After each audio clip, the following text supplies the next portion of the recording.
How to update Instagram Messenger. Hey everyone, welcome back to our channel. In this video I will guide you on how you can update Instagram Messenger, so make sure to watch the video till the very end.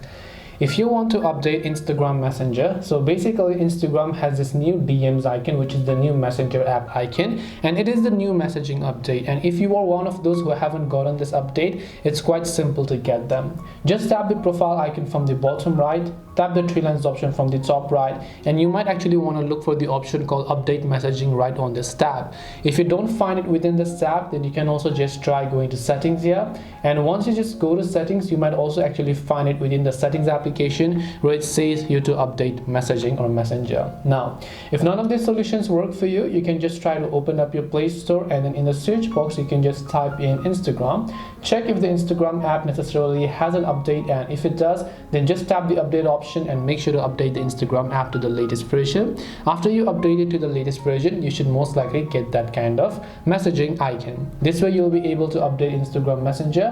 Hope this video was helpful. If you have any questions, feel free to leave them down. Thank you for watching and see you soon in the next video.